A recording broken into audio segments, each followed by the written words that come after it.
그날에는 영광 중에 계신 우리 주와 함께 내가 죽도록 충성하리. 최후 승리를 얻기까지 주의 십자가 사랑하리. 널 받기까지 험한 십자가 붙들겠네.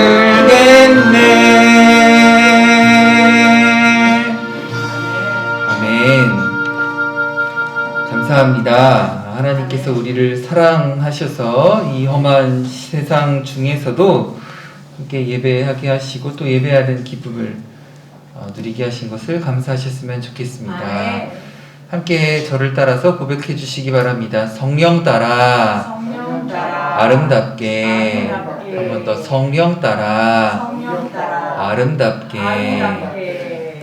제가 너무 가보고 싶은 관광지가 하나 있습니다. 유럽의 유명한 관광지인데요. 한 100km 되는 정도 구간을 아름다운 경치를 보면서 트레킹하는 구간입니다. 정말 거기는 너무 아름답다고 들었고 또 가끔 이렇게 영상이나 사진으로 찾아봐도 너무 가보고 싶은 곳이어서 1년에 한 3개월 정도만 개방한대요. 그래서 보따리 짐 메고 한 이틀 3일 길을 다 걸어가면서 아름다운 경치를 보는 곳이라고 하는데 너무 아름다운 곳이어서 거기에 그런 이제 속담처럼 하는 말이 있습니다. 여기에 나쁜 날씨는 없다. 나쁜 날씨는 없다. 여기는 나쁜 옷차림만 있다. 무슨 말이겠습니까? 비 오는 날도 당연히 있고 흐린 날도 당연히 있죠. 날씨가 또 북쪽이다 보니까 좀 변덕스럽죠. 그런데 내가 잘 준비만 하면, 내가 우산 잘 쓰고 내가 비옷 잘 입고 준비만 하면 그 아름다운 경치 보는데 문제 없다. 추우면 내가 따뜻하게 입으면 되지. 더우면 내가 좀 벗으면 되지. 나쁜 날씨는 없다. 나쁜 옷차림만 있을 뿐이다 라는 말을 하는 것입니다. 우리가 사는 날 동안에도 여러 어려움이 올 수 있습니다.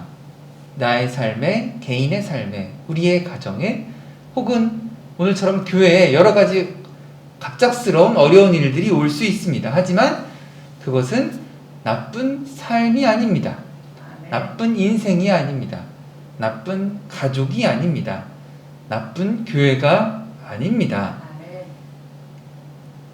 우리가 한번 따라해 주시기 바랍니다. 성령 따라 아름답게. 본문 말씀대로 어려움을 이겨내는 여러 교훈들을 또 깨달아 가져가실 수 있는 귀한 주일이 되셨으면 좋겠습니다. 고난의 모습은 다양합니다. 육체적인 고통도 고난이고 경제적인 궁핍도 고난입니다. 오늘 본문에서 예수님은 다양한 순환의 상황에 놓이시게 됩니다. 그리고 그 고난은 유혹의 모양으로 다가왔습니다. 40일 동안 굶은 예수님께 돌을 떡으로 바꾸라는 유혹을 합니다. 예수님은 첫 번째 이 시험을 삶의 가치에 대해 이야기하시면서 이겨내십니다. 두 번째 시험은 명예에 관한 시험이었습니다. 하지만 예수님은 모든 권위의 주인이신 하나님이시다라는 것을 분명히 하면서 두 번째 시험도 이겨내셨습니다. 세 번째 시험은 자기 자신을 아는 것에 대한 유혹이었습니다. 메시아로 오신 분이, 구원자로 오신 분이 어떻게 자신을 드러내는가? 슈퍼맨처럼 하늘을 날아다니는 것으로 보여줄 것인가? 아닙니다. 예수님은 참된 자기 자신의 모습을 잘 아심으로 마지막 시험도 이겨내신 것을 보게 됩니다. 첫 번째 시험과 두 번째 시험과 세 번째 시험은 성경책에 잘 써 있으니까 한번 읽어보시면서 예수님이 어떻게 이 시험들을 당하셨는가, 이 시험들을 이겨내셨는가 잘 읽어보시면 좋을 것 같습니다. 오늘은 이 시험을 통하여서 예수님이 어떻게 성령 따라 아름답게 살기를 제시하셨는지 말씀에 비추어진 귀한 은혜들을 살펴보고자 합니다. 한번 첫 번째 교훈 따라해 주십시오. 충만하면 이길 수 있습니다. 한 번 더 충만하면 이길 수 있습니다. 마귀는 우리의 약한 점을 공격합니다. 예수님의 약한 점은 아마도 인간과는 달랐을 것입니다. 마귀는 또한 그걸 또 잘 알고 있었던 것 같습니다. 그것을 이용해 먹으려고 합니다. 마귀는 예수님에게 딱 하나 부족한 부분을 채우면 어떻겠냐라고 유혹을 합니다. 딱 하나 부족한 것. 오늘 말씀해 보니까 예수님이 40일 동안 굶으셨어요. 40일 동안 굶었잖아. 배고프잖아. 기력이 없잖아. 돌을 떡으로 만들어서 그 부족한 것을 채워보자는 것입니다. 어떻습니까? 예수님은 그 위기를 성령의 충만으로 이겨내신 것 같습니다. 우리에게도 마찬가지로 곤란한 시험이 무엇입니까? 딱 하나. 그것만 좀 이번에 한 번만 좀 넘어가자. 딱 하나만 좀 어떻게 하자. 딱 하나만 고치면 되는데 넘어가자. 저 인간 저거 딱 하나만, 지금 내 상황에서 저거 딱 하나만, 그것을 생각하다가 그거 하나만 해결되면 순탄해질 거라는 마음으로 유혹에 빠지거나 영원히 유혹에서 못 나오기도 합니다. 사랑하는 성도 여러분, 시험에 들지 마시기 바랍니다. 그 하나뿐인 그 인간, 저 인간 저거 하나만 고쳤으면 하는 그거 못 고칩니다.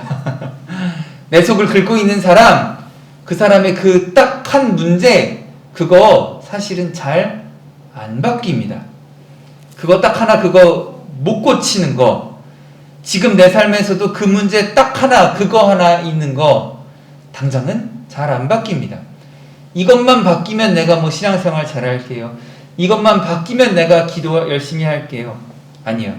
시험에 들지 마시고 성령의 충만함으로 먼저 눈이 밝아지시기를 주님의 이름으로 축복합니다. 하나 바뀌기 기다리다가 때를 놓치지 마시고 성령의 충만함으로 눈이 밝아지셨으면 좋겠습니다. 예수님이 받은 시험 뭐였습니까? 딱 하나. 너 다른 거 다 배고프잖아. 이거 딱 한 번만, 40일 굶었으니까 딱 한 번만 돌 떡으로 바꿔서 먹고 힘내자. 딱 한 번만이라는 유혹을 예수님 받으셨습니다. 예수님도 우리도 우리의 판단하는 능력, 분석하는 능력을 성령님께 의지할 수 있었으면 좋겠습니다. 예수님 성령의 충만함으로 그 판단하는 능력을 잘 사용하신 것 같습니다.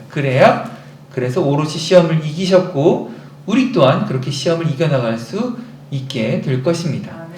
사실 사람은요, 먹을 것만 있어도 할 수 있습니다. 사람은 그렇게 생명을 유지합니다. 이것을 생존이라고 합니다. 그런데 사람이 태어나서 살아가는 이유는 생존에만 있는 것 같지는 않습니다. 우리의 삶, 생존을 통해서 더 나은 무언가가 반드시 나와야 합니다. 사람이 숨을 쉬며 할 수 있는 가장 고귀한 일이 무엇이겠습니까? 하나님께 영광을 돌리는 일이죠. 하나님께 영광을 돌리는 일 어떻게 시작하면 됩니까? 바로 예수님을 믿음으로 말미암아 거듭남에서 시작합니다.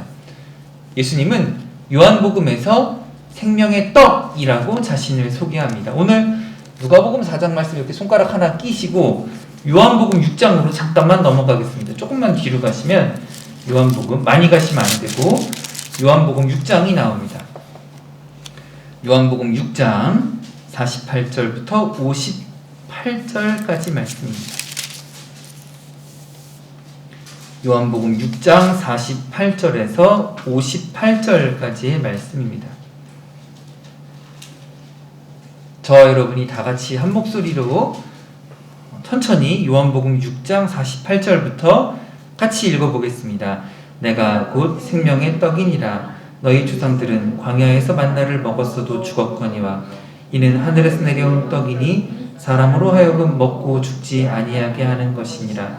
나는 하늘에서 내려온 살아있는 떡이니 사람이 이 떡을 먹으면 영생하리라.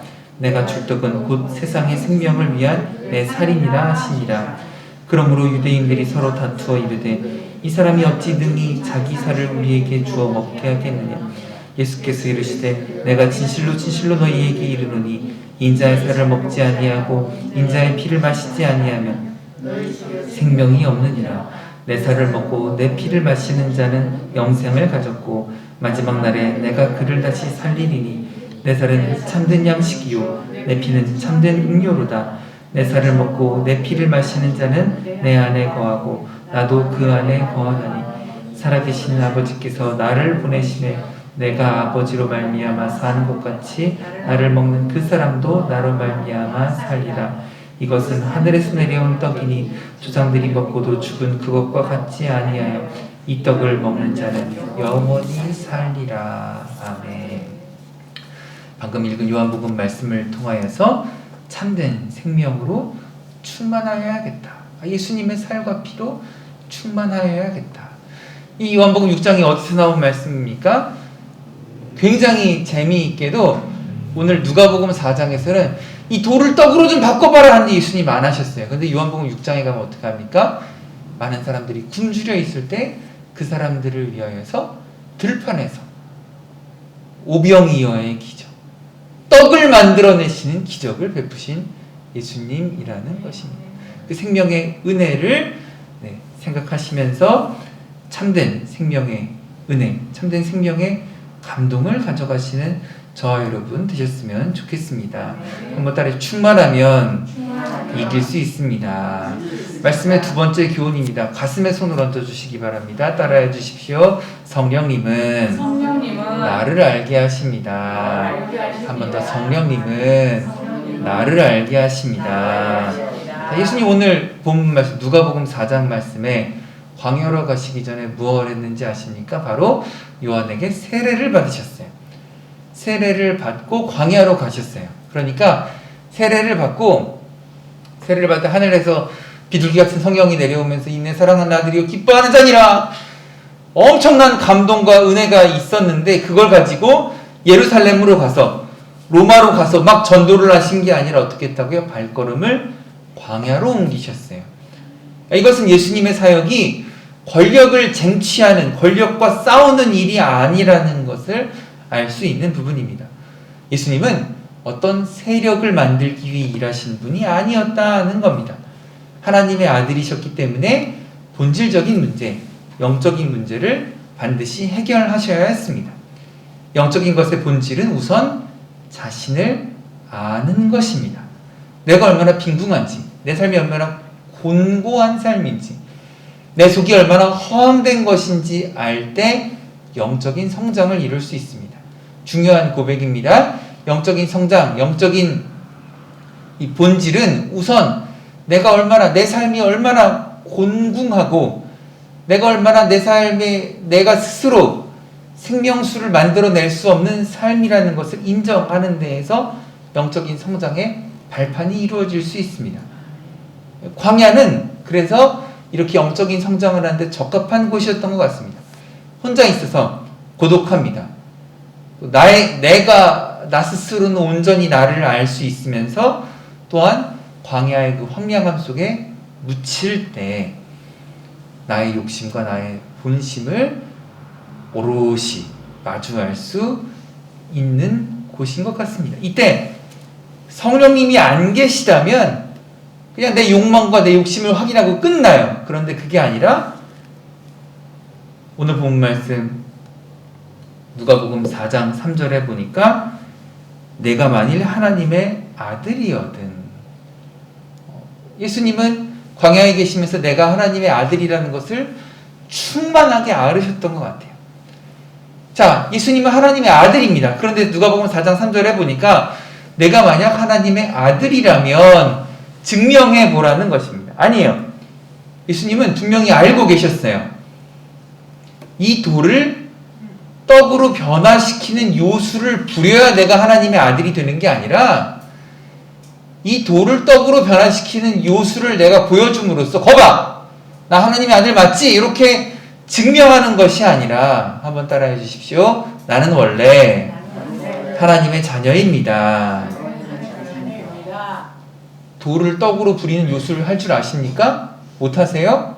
못하셔도 상관없습니다. 그래도 나는 하나님의 아들입니다. 딸입니다. 자기 이름을 넣어서 아무개는 하나님의 아들입니다. 딸입니다. 고백하시겠습니다. 시작. 조제일은 하나님의 아들입니다. 좌우 앞뒤 인사하시겠습니다. 당신은 하나님의 아들이십니다. 하나님 딸이십니다. 하나님의 아들이십니다. 하나님의 딸이십니다.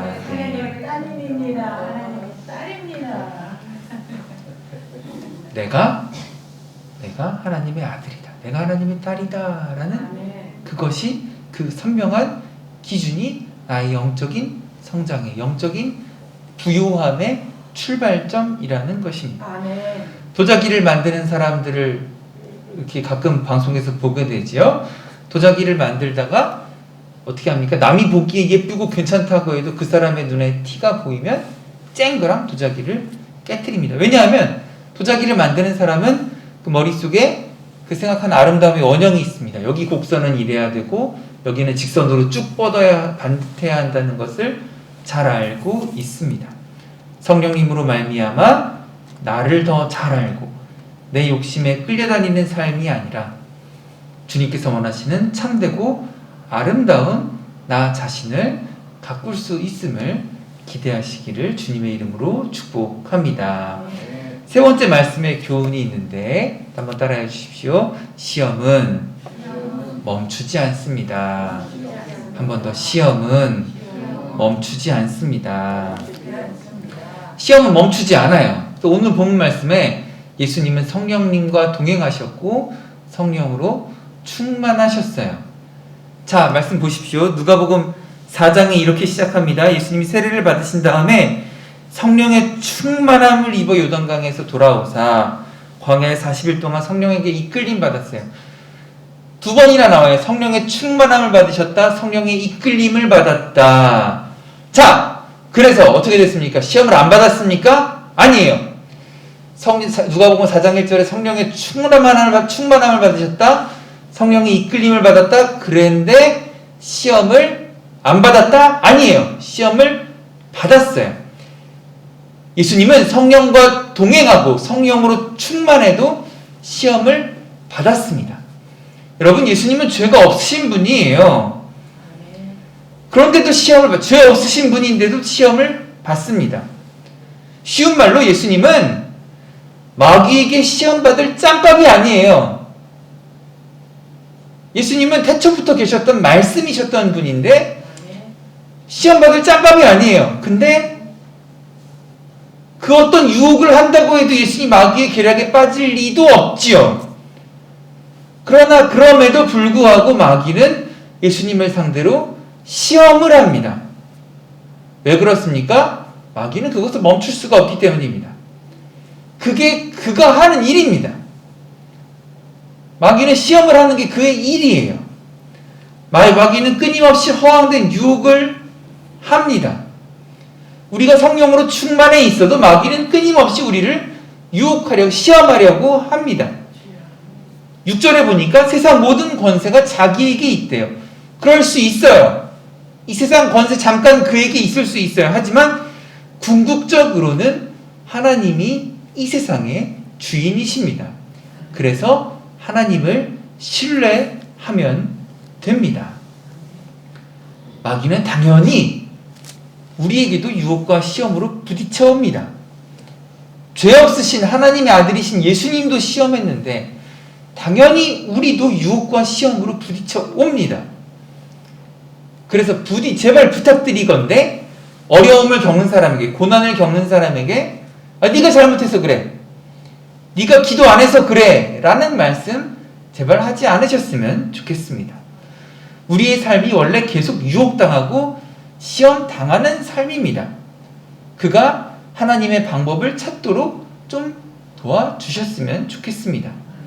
예수님을 잘 의지하도록 도와주시고 우리를 도우시는 예수님을 잘 배워나갈 수 있도록 기도해 주시고 응원하는 주님의 제자들이 되시기 바랍니다. 태풍이 불어요. 지진이 나요. 화산이 폭발해요. 어떤 사람 집은 불타고 없어질 수 있어요. 어떤 사람은 안타깝게 생명을 잃을 수 있어요. 어떤 사람은 그 재난 중에 살아남을 수 있어요. 옛날에는 과학이 발달하지 않았을 때는 화산이 용암이 뻥 폭발해서 이게 어떤 각도로 날아가고 이걸 모를 때는 그 죽은 사람에게 신의 저주를 받았다라고 이야기하기도 했어요. 그럴 수 있죠. 몰랐으니까. 그런데 이제는 과학이 발달해서 지진이 날 수 있다. 몇 년 주기로 화산이 폭발할 수 있다. 이걸 알고 된 이상 지진이 나고 태풍이 불어 사람이 죽었어요? 그럼 그럴 수 있는 거죠. 그 사람의 죄 때문이라고 하는 건 그거를 잘 몰랐을 때 일이고 이제는 우리가 다 알잖아요. 재앙처럼 재난처럼 우리가 물론 손 씻기 잘하고 손소독 잘하고 건강관리 잘하고 물 많이 마시고 해야겠지만 어쩔 수 없이 공기 중에 퍼져들어서 이렇게 막 질환에 걸리는데 이걸 누구는 죄를 지어서 아니라고 우리는 말을 할 수 없는 거죠. 그저 서로를 좀 염려해주고 기도해주고 축복해주고 용기 내도록 도와줄 수 있는 우리였으면 좋겠습니다. 마찬가지로 코로나가 됐든 어떤 질병이 되었든요, 암이 되었든 뭐가 되었든 병 걸릴 수 있죠. 여러분 주변에 못 보셨습니까? 평생 술 담배 안 하신 분들 암 걸리신 보셨잖아요. 그런 분들 있잖아요. 안타깝게 그분들이 무슨 죄를 지어서 그런 게 아니라 살다 보면 어느 우리 몸 쓸 만큼 다 쓰고 나면 어디서 고장이 나게 되는 거예요. 어떤 사람은 좀 일찍 찾아올 수도 있고 어떤 사람은 좀 늦게 찾아올 수도 있고 어떤 사람은 좀 아프게 찾아올 수도 있고 어떤 사람은 조금 덜 아프게 찾아올 수도 있는 거죠. 그때 그 시험을 닥칠 때, 어려움을 닥칠 때 예수 믿는 사람은 함께 기도하는 사람들이구나. 예수 믿는 사람들은 함께 그 마음에 소망에 대해 이야기하는 사람들이구나. 같이 그 은혜를 나누실 수 있는 저와 여러분 되셨으면 좋겠습니다. 예수님에게 마귀가 공중에서 한번 뛰어내려봐라. 하늘을 한번 날아봐라. 사람들이 얼마나 놀라겠냐. 사람들이 얼마나 우와 예수님 대단하다. 진짜 대단하다. 그럴 수 있죠. 공중에서 뛰어내려봐라. 예수님 공중에서 뛰어내릴 수 있죠. 하늘을 날아봐라. 예수님 하늘을 날을 수 있죠. 그러면 더 많은 사람들이 놀라서 더 많은 사람들이 예수님을 믿을 수도 있겠죠. 하지만 왜 안 그러셨습니까? 그것은 하나님의 방법이 아니기 때문입니다. 예수님이 못하셔서 안 한 게 아니라 하나님의 방법이 아니에요. 아까도 보셨지 않습니까? 예수님이 돌을 떡으로 못 만드시는 게 아니라 나중에 요한복음에 가면 돌을 떡으로 오병이어의 기적을 일으키셔서 떡을 만드시는 분이에요. 그런데 그것으로 40일 굶주리신 본인이 떡을 만들어 먹는 것은 하나님의 방법이 아니었던 거예요. 주님의 도움을 받으며 하나님의 방법으로 어려움을 이겨나가도록 하나님의 방법을 찾는 데 사용되는 저와 여러분 되셨으면 좋겠습니다. 아멘이십니까? 하나님의 방법을 찾으셨습니다. 그것을 좀 목말라 하시고 궁금해 하시고 갈증 느끼는. 평소 같으면 제가 설교 중에 물을 몇 번을 마실 텐데 오늘은 조심하느라 물을 안 마시는데 갈증, 목이 타는 듯한 갈증, 목마른 그 물 3일 동안 그 금식을 하면 예전에 이렇게 무식해가지고 막 이렇게 물도 안 마시는 금식도 해보겠다고 금식을 하면 물도 안 마시고 금식을 아침에 일어나서 양치를 하다가 하려고 물을 나도 모르게 물을 이 생명물이 닥치면 그렇게 갈증이 그렇게 있으면 막 타는 듯한 목마름. 무엇에 대해 목말라야 합니까? 하나님의 방법. 하나님의 방법은 무엇입니까? 세상의 뜻대로 세상의 방법대로 내가 이것을 어떻게 헤쳐나가야 합니까? 어떤 때는 어떤 때는 법을 따라야죠. 어떤 때는 법을 따라야죠. 또 어떤 때는 당장에 사람의 생명을 구해야 되는데 또 어떤 때는 또 교통법규 이거 중앙선 가로지르면 법에 걸리죠. 안 되죠. 나라에서 정한 법이에요. 중앙선 노란색 하얀색 점선은 차 바퀴가 밟아도 되는데 노란색 실선은 점 아니고 실선은 가로지르면 안 돼요. 그건 불법이에요. 나라에서 정한 법이에요. 하지만 그 앞에 어린이가 공놀이를 하고 있으면 핸들을 확 꺾어서 노란 선도 꺾을 줄 넘어갈 줄 알아야죠. 아이의 생명을 구하기 위해서 법도 어길 줄 알아야죠. 하나님의 방법이 무엇입니까? 사람을 살리는 방법이 무엇입니까? 생명의 은혜가 무엇입니까? 생각할 수 있는 저와 여러분 되셨으면 좋겠습니다. 히브리서 2장 말씀 찾아보셨으면 좋겠습니다. 신약성경 히브리서 2장입니다. 신약성경 저기 뒤쪽에 가면 얇게 히브리서라고 되어 있는 게 있습니다. 히브리서 2장 맨 끝에 18절 말씀입니다.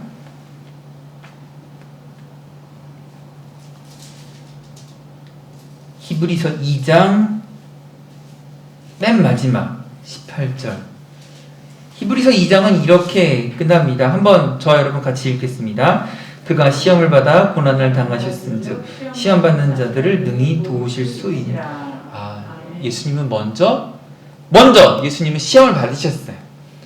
그래서 우리 삶의 시험과 고난과 어려움 속에 주님은 도우실 수 있는 분이라는 겁니다.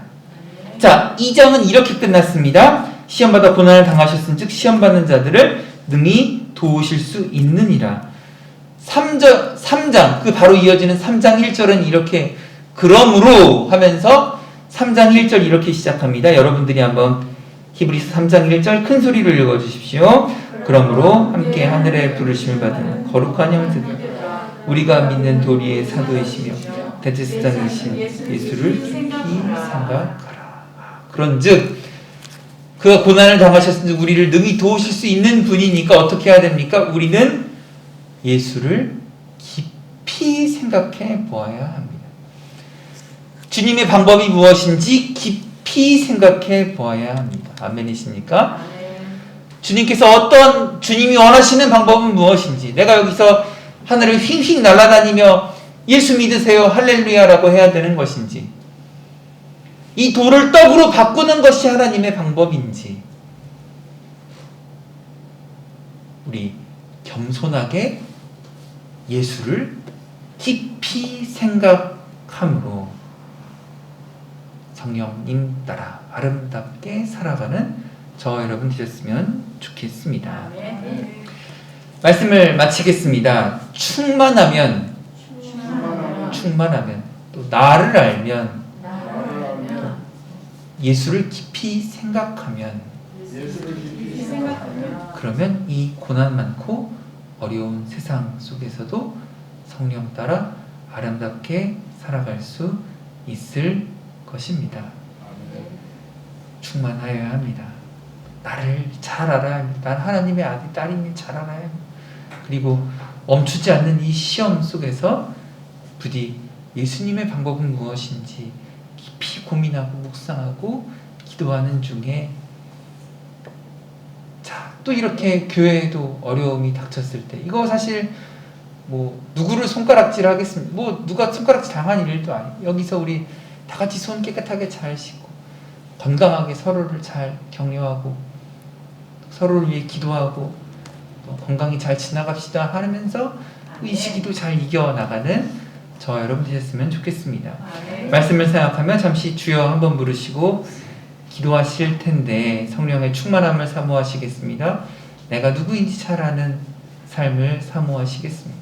그리고 주님의 방법을 따라가기로 결단하셨으면 좋겠습니다. 주여 한번 부르고 기도하시겠습니다. 주여, 좋으신 주님 감사합니다. 주께서 우리를 사랑하시는 것을 기억합니다. 주께서 우리를